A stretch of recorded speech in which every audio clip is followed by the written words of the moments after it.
Hello doctors. तो कैसे हो आप? तो वही हमेशा की तरह मस्त होंगे, स्वस्थ होंगे और पढ़ाई में व्यस्त होंगे। तो एक बार फिर से आपको स्वागत है सीखे बाबा की क्लास में और इस आप ही के खूबसूरत से प्लेटफॉर्म पर जिसका नाम है ईशय नीट। और हमने एक बड़ा ही खूबसूरत सा चैप्टर स्टार्ट कर रखा है जिसका नाम है ह्यूमन हेल्थ एंड डिजीज, जहाँ से हर बार नीट में 3 से 4 सवाल पूछे जाते हैं। और उसमें हमने पहले ही स्टार्ट किया इम्यून सिस्टम। सीक्वेंस अपनी है लेकिन पूरी एनसीईआरटी फॉलो की जा रही है। यहाँ पर सिर्फ चेंज इतना सा है कि सीक्वेंस एनसीईआरटी की नहीं है, सीक्वेंस अपनी वाली जिससे कि चैप्टर आपको समझ में आए। बट टोटल एनसीईआरटी आप आपको कवर करवाई जाएगी। जब चैप्टर कंप्लीट होगा तो आप मैच कर लेना, एक एक टॉपिक आपको वहां पर एनसीईआरटी का कवर कराया हुआ मिलेगा नोट्स में। ठीक है, तो आप अच्छे बच्चे आप प्रॉपरली फॉलो करते होंगे, डेली लेक्चर देखते होंगे, नोट्स भी आप बनाते होंगे। अब नेक्स्ट कड़ी में आपने एनसीईआरटी में एक हेडिंग देखी होगी, human immune system. Human immune system, अरे भाई इतने दिन से हम ह्यूमन इम्यून सिस्टम ही पढ़ रहे थे, ह्यूमन इम्यून सिस्टम ही पढ़ रहे थे हम इतने दिनों से। बट क्या है कि इसको आखिरी में इसलिए दे रखा है कि शुरुआत में इम्यून सिस्टम की शुरुआत में सब कुछ आपको पढ़ा दिया। ठीक है, फिर आखिरी में जहां पर हेडिंग लिखी हुई है ह्यूमन इम्यून सिस्टम, तो वहां पर ये लिख दिया कि यही आपने इस चैप्टर पढ़ा और यही जो है इम्यून सिस्टम में इंक्लूड होते हैं। कोई अलग से टॉपिक नहीं है कि इतने दिन जो इम्यून सिस्टम पढ़ रहे थे वो किसका था, फिर वो ह्यूमन का ही था, बस उसको एक जगह फिर मर्ज करके लिख दिया है।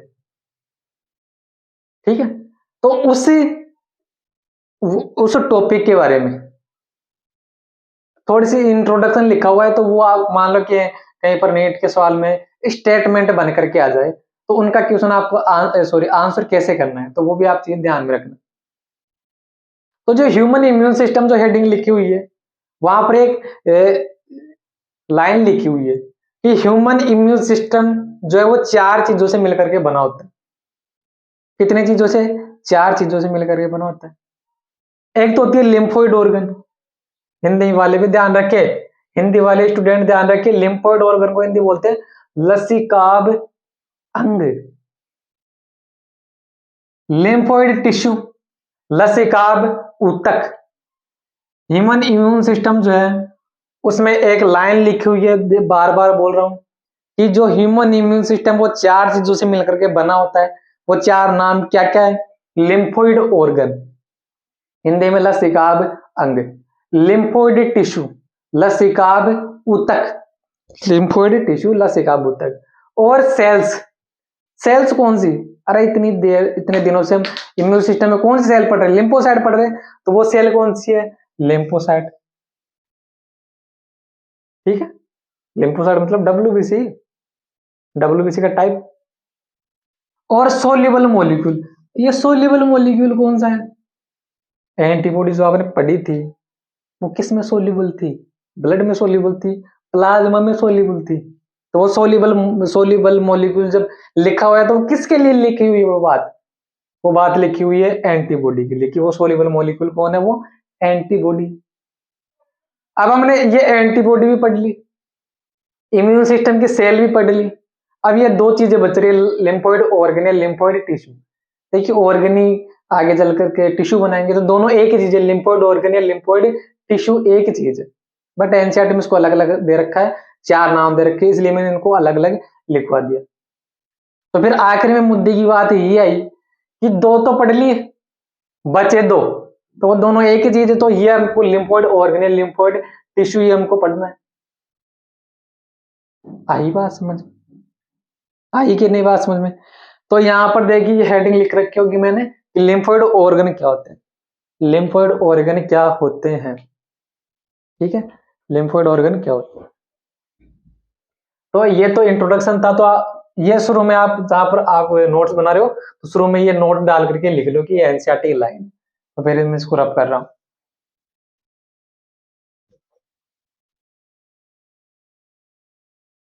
ठीक है जी साहब, अब हमको देखना है कि लिम्फोइड ऑर्गन एक्चुअल में होते क्या है।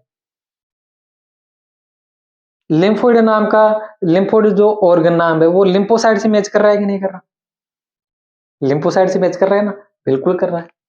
तो लिम्फोइड ऑर्गन वो होंगे, एग्जैक्ट आपको एनसीईआरटी की लाइन यहाँ पर लिखवा रहा हूं, क्योंकि अभी क्या रहा है नीट में, एनसीईआरटी एग्जैक्ट, एनसीईआरटी की लाइन जो वो एग्जैक्ट उठ करके स्टेटमेंट की फॉर्म में आ रही, इसलिए मैं अपने मन से लाइनें बना करके आप वो लाइनें नहीं लिखवा रहा हूं जो कि आपको अच्छी लगे, वो लाइनें लिखवा रहा हूं जो कि नीट में आएगी एनसीईआरटी की। ठीक है, अच्छी लगने को तो हमको बहुत कुछ अच्छा लगता है, बट उससे हमारा सिलेक्शन नहीं होगा ना, सिलेक्शन उसी से होगा जो एनसीईआरटी में, एनसीईआरटी की एक एक लाइन आपको समझ में आनी चाहिए। तो एनसीईआरटी में लिम्फोइड ऑर्गन के बारे में क्या लिखा हुआ है कि these are organ where origin and maturation and proliferation of lymphocyte, कि लिम्फोइड ऑर्गन वो ऑर्गन होते हैं, ध्यान से सुनना, एनसीईआरटी में लिम्फोइड ऑर्गन के बारे में क्या लिखा हुआ है, एनसीईआरटी में लिम्फोइड ऑर्गन के बारे में क्या लिखा हुआ है कि there are, these are organ where origin and maturation and proliferation, किसका, लिम्फोसाइट का, कि लिम्फोइड ऑर्गन वो ऑर्गन होते हैं जहां पर लिम्फोसाइट का ओरिजिन होगी, मतलब उत्पत्ति होगी, उत्पत्ति होने के बाद में उनका मैच्योरेशन होगा और उनका क्या होगा, फिर प्रोलिफरेशन होगा। ठीक है, लिम्फोसाइट का लिम्फोइड ऑर्गन में क्या होता है, ओरिजिन होती है, मतलब उत्पत्ति होती है, मैच्योरेशन होता है और प्रोलिफरेशन होता है। ये लिम्फोइड ऑर्गन के क्या है, तीन फंक्शन है, एग्जैक्ट एनसीईआरटी में यही लाइन लिखी हुई है। अब आगे बात करें तो लिम्फोइड ऑर्गन के बारे में, कि जो लिम्फोइड ऑर्गन है वो दो टाइप के होते हैं, प्राइमरी लिम्फोइड ऑर्गन और सेकेंडरी लिम्फोइड ऑर्गन। प्राथमिक लसीकाभ अंग, द्वितीयक लसीकाभ अंग, ये 1 डिग्री 2 डिग्री लिखता हूं ना, इसका मीन क्या है, 1 डिग्री मतलब प्राइमरी, 2 डिग्री मतलब सेकेंडरी, 3 डिग्री मतलब टर्सरी। हाँ, तो फिर सर लिम्फोइड ऑर्गन ही है, तो फिर दोनों में अंतर क्या हुआ कि एक तो प्राइमरी एक सेकेंडरी, दोनों में अंतर क्या हुआ, अंतर सीधा सा है, अंतर सीधा सा है। प्राइमरी जो लिम्फोइड ऑर्गन है वहां पर आपको आरबीसी सॉरी लिम्फोसाइट का क्या देखने मिलेगा, फॉर्मेशन एंड मैच्योरेशन देखने मिलेगा आपको, कि लिम्फोसाइट का क्या होगा, यहां पर फॉर्मेशन होगा और मैच्योरेशन होगा, फॉर्मेशन होगा और मैच्योरेशन होगा। जैसे मान लो कि आपको मैं एक एग्जांपल दूं कि जब कोई आर्मी में जाता है, आर्मी में जाता है तो ऐसे थोड़ी है कि आज उसका सिलेक्शन हुआ, मतलब आज उसका जब आर्मी में सिलेक्शन हुआ तो दूसरे दिन उसको बॉर्डर पर तैनात कर देंगे, ऐसे नहीं होता ना। फिर क्या होता है, पहले उसको प्रॉपर ट्रेनिंग दी जाती है, जो ट्रेनिंग सेंटर होते हैं वहां पर उनको ट्रेनिंग दी जाती है, और जब वो वेल ट्रेंड हो जाते हैं, वो सैनिक जब वेल ट्रेंड हो जाते हैं तब उनको अलग अलग जगह पर क्या कर दिया जाता है, तैनात कर दिया जाता है। बीएसएफ का है तो बॉर्डर पर तैनात कर देंगे, ऐसे अलग अलग यूनिट है ना, टुकड़ी है ना सेना की। तो पहले उनको क्या किया जा रहा है, मैच्योर किया जा रहा है, मैच्योर किया जा रहा है, मैच्योर एक जगह पर होंगे। अब मैच्योर जब हो जाएंगे तब जब उनको काम करना है जहां पर एक्चुअल में रिक्वायरमेंट है आर्मी की, सेना की, तो वहां पर उनको भेज दिया जाएगा। तो ऐसा ही काम हमारे इम्यून सिस्टम में हो रहा है, अरे आर्मी भी तो इम्यून सिस्टम की तरह ही है ना, प्रोटेक्ट करती है हमको। तो ऐसा ही काम हमारे इम्यून सिस्टम में हो रहा है कि जो हमारी सेल्स है, बॉडी के जो सेल्स है जिनको लिम्फोसाइट बोल रहे हैं, वो एक तरह से हमारी बॉडी के सैनिक ही तो है, सैनिक ही तो है, तो वो हमको प्रोटेक्ट करेंगे फॉरेन पार्टिकल से। तो पहले तो उनको उनकी उत्पत्ति कहां से होती है, मतलब वो ओरिजिन कहां पर होती है उनका, तो वो कहां पर होगा, प्राइमरी लिम्फोसाइट, मतलब फॉर्मेशन कहां पर हो रहा है, प्राइमरी लिम्फोसाइट लिम्फोइड ऑर्गन में।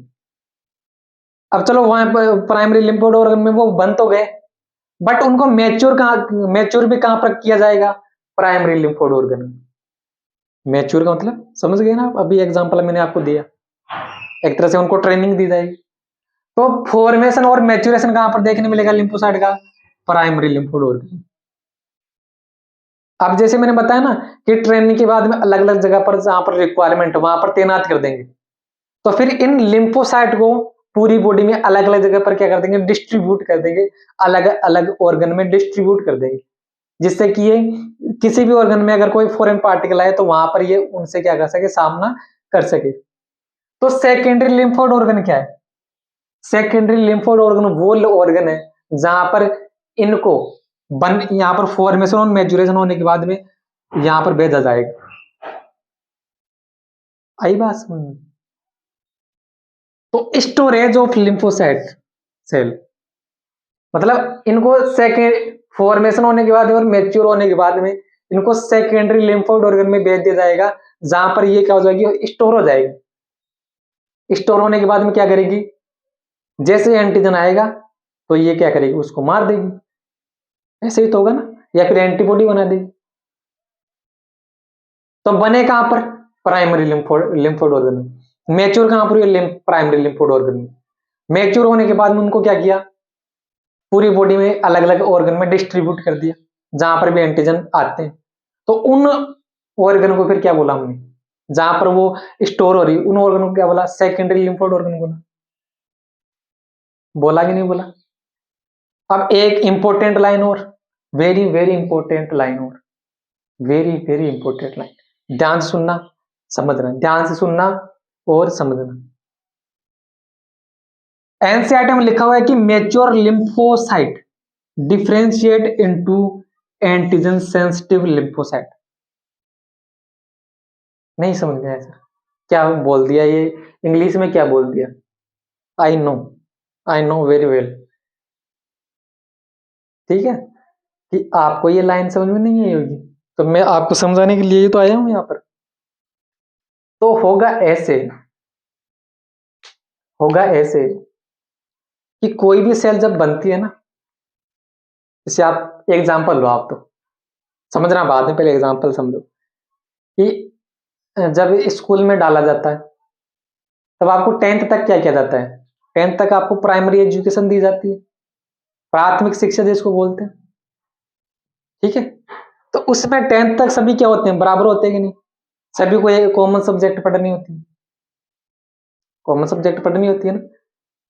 फिर उसके बाद में अगर मान लो कि आपको साइंस की फील्ड में इंटरेस्ट है, तो आपको 11th में जाने के बाद में आपको साइंस चूज करना पड़ेगा।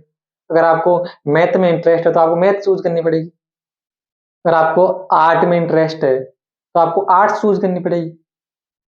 ऐसे ही ना, ऐसे ही होता है ना। मतलब पहले आपको प्राइमरी एजुकेशन दी जाती है, उसके बाद में आप डिफ्रेंशिएट होते हो अलग अलग, अपने फील्ड के अकॉर्डिंग आप क्या डिस्ट्रीब्यूट हो जाते हो ना। तो जब सेल बनती है ना, तब उसको पता नहीं होता कि मेरे को आगे चल करके करना क्या है। आई बात समझ? जब सेल बनेगी ना, तो ऐसे नहीं कि वो अभी बनी, अभी बनते ही अपना काम शुरू कर देगी, ऐसा नहीं होता। पहले सेल बनेगी, उसका सेल साइकिल कंप्लीट होगा, और कंप्लीट होने के बाद में वो फिर वो क्या होती है, डिफ्रेंशिएट होती है। क्या होगी, डिफ्रेंशिएट होती है। तो डिफ्रेंशिएट होने का मीन क्या है, कि वो अपने किसी स्पेसिफिक फंक्शन को परफॉर्म करने के लिए क्या हो गई, वो अलग से डिफ्रेंशिएट हो गई। ठीक है, जब हम जायगोट से जब एम्ब्रियो बन रहा होता है, जायगोट जब एम्ब्रियो बन रहा होता है, तब शुरुआत में तो सभी सेल क्या होती है, सेम होती है। बट फिर वो अलग अलग क्या, जर्म लेयर में डिवाइड हो जाती है ना, एक्टोडर्म, एंडोडर्म, मेसोडर्म। ठीक है, तो फिर कुछ सेल वहां पर क्या बनाएगी, लीवर बनाएगी, कुछ हार्ट बनाएगी, कुछ ब्रेन बनाएगी। तो शुरुआत में तो वो सब एक जैसी ही थी, बाद में क्या हुई, वो डिफरेंशिएट हुई कि मेरे को फंक्शन क्या करना है। आई बात समझ में? अब यहाँ पर रिलेट करना, आप, मैंने जो आपको बात होता है यहाँ पर रिलेट करना, कि प्राइमरी लिम्फोइड ऑर्गन में सेल बनी, प्राइमरी लिम्फोइड ऑर्गन में एक सेल बनी। अरे तो पहले तो आप ये समझो कि प्राइमरी लिम्फोइड ऑर्गन है कौन कौन से। प्राइमरी लिम्फोइड ऑर्गन है बोन मेरो और थाइमस, बोन मेरो और थाइमस।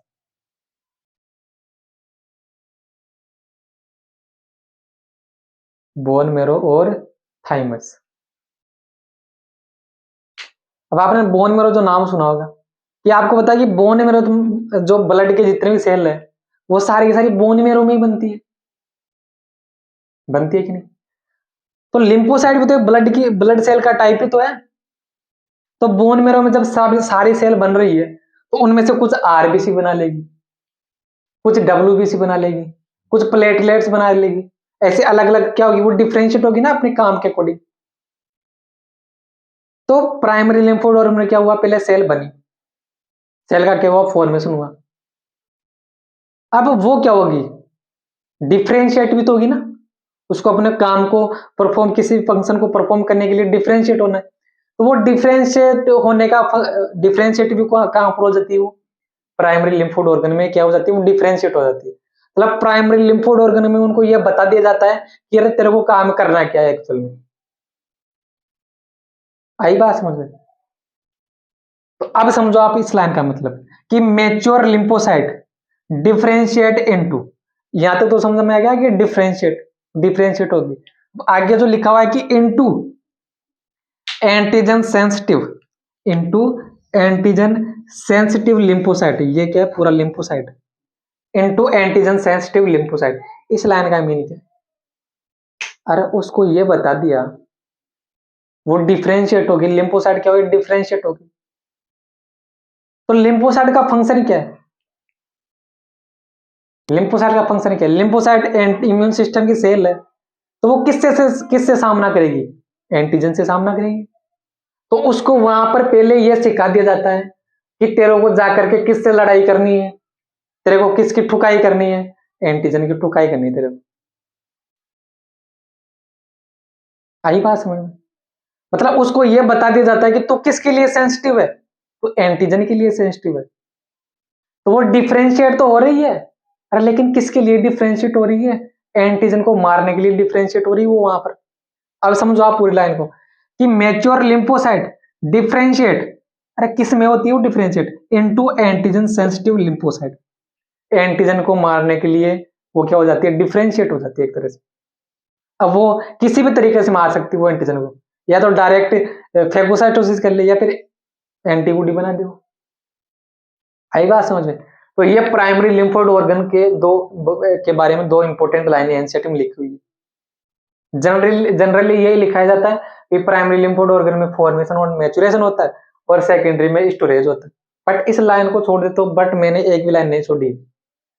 अब ये भी जान लो कि प्राइमरी लिम्फोइड ऑर्गन कौन कौन से, बोन मेरो और थाइमस, बोन मेरो और थाइमस। याद करो पिछला lecture, B cell T cell दोनों बनी कहां पर, बोन मेरो में।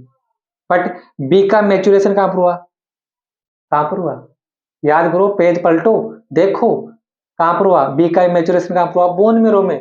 टी का मैच्योरेशन कहां पर हुआ, थाइमस। तो वही बात आ गई ना, फॉर्मेशन एंड मैच्योरेशन, दोनों का फॉर्मेशन कहां पर हुआ था, बोन मेरो में हुआ था।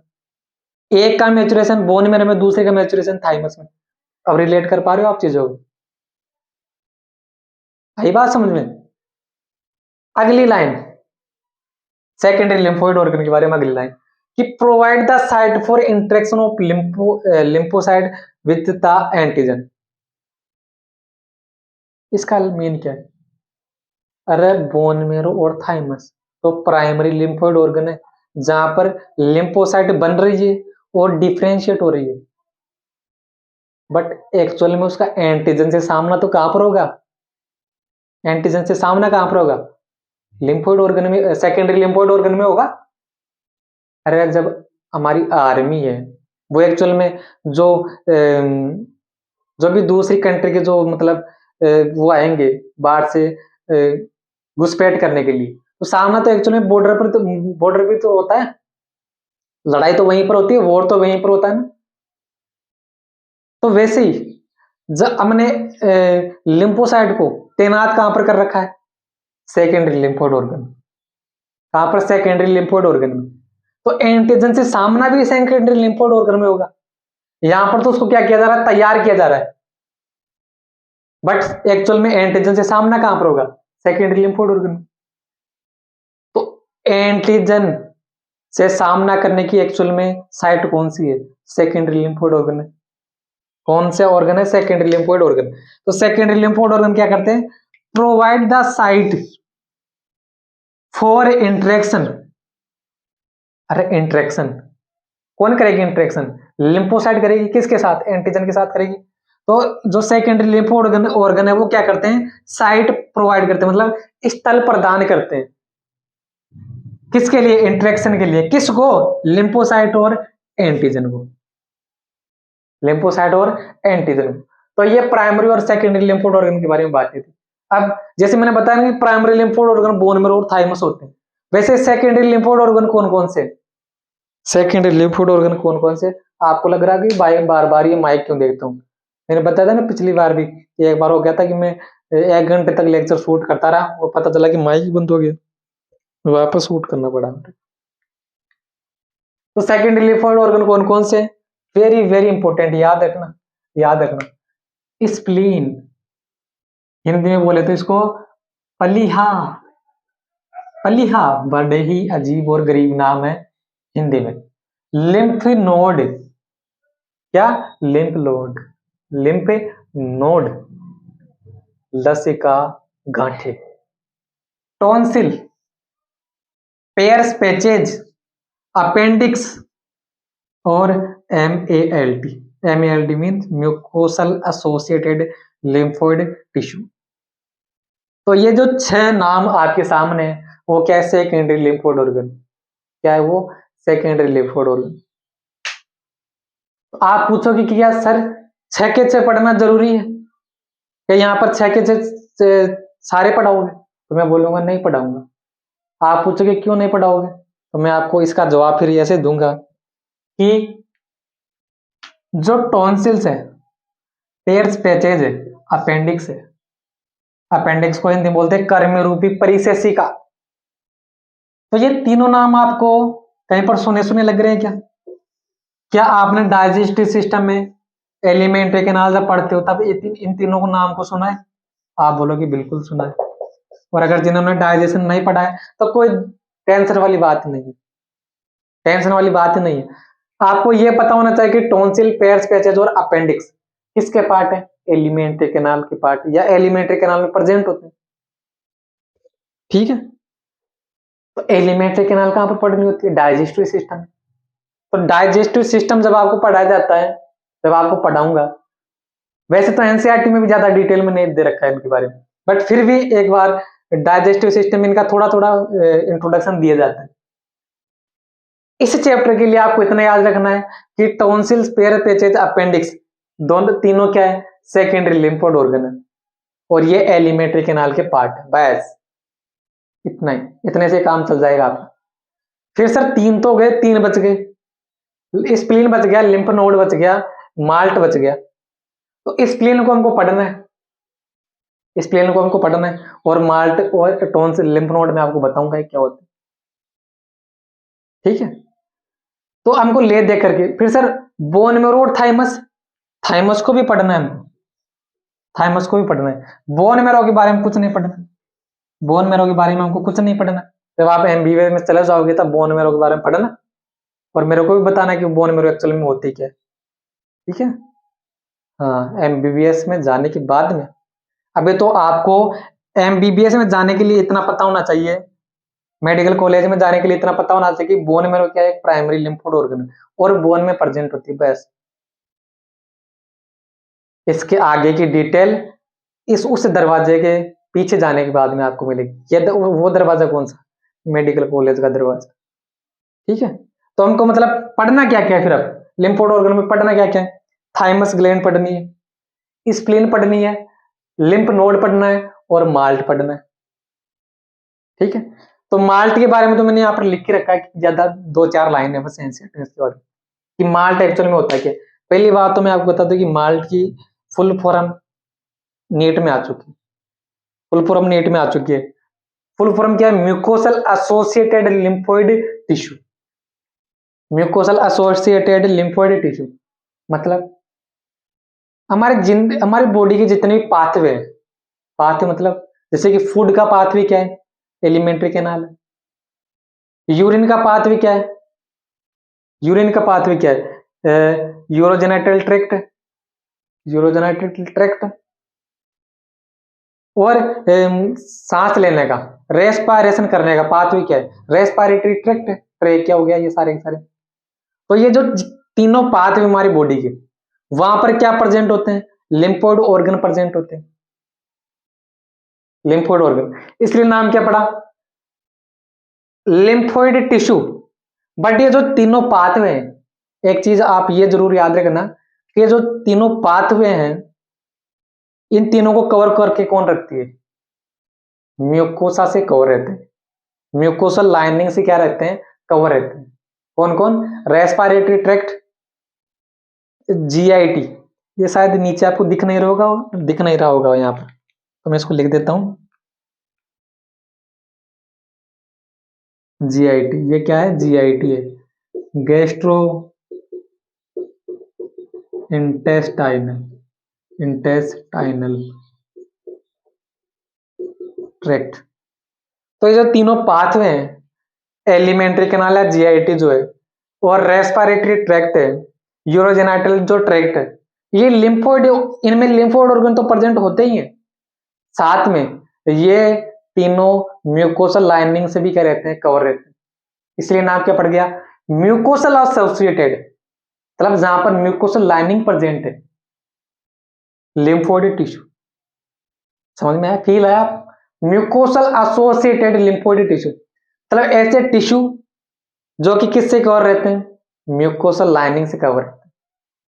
कहां कहां पर एग्जांपल क्या क्या उनके? रेस्पिरेटरी ट्रैक्ट हो गया, यूरोजेनाइटल ट्रैक्ट हो गया, जीआईटी मतलब गैस्ट्रोइंटेस्टाइनल ट्रैक्ट हो गया। ये तीनों एग्जांपल आपको माल्ट के इंपॉर्टेंट एनसीईआरटी में दे रखे हैं, याद रखना।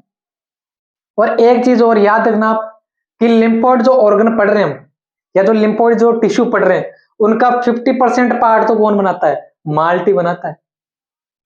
कौन बनाता है? माल्ट क्या बनाता है?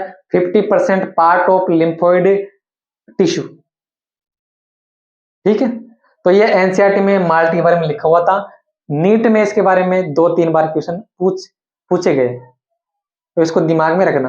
तो माल्ट पढ़ लिया, तो बचा क्या? स्प्लीन बच रहा है, लिम्फ नोड बच रहा है, और थाइमस ग्लैंड बच रही है। तो ये तीनों को पढ़ना है, तो पहले आप इसको नोट कर लो, फिर हम ज्यादा खचपच मच गया हो ना, तो आप एक काम कर सकते हो, वीडियो को बैक जाकर के वहां पर आप नोट कर सकते हो। अगर ऐसे समझ में आ रहा है तो ऐसे नोट कर लो, तो आप इसको नोट कर लो, फिर हम थाइमस ग्लैंड के बारे में और स्प्लीन के बारे में, लिम्फ नोड के बारे में पढ़ते हैं। नोट कर लो आप।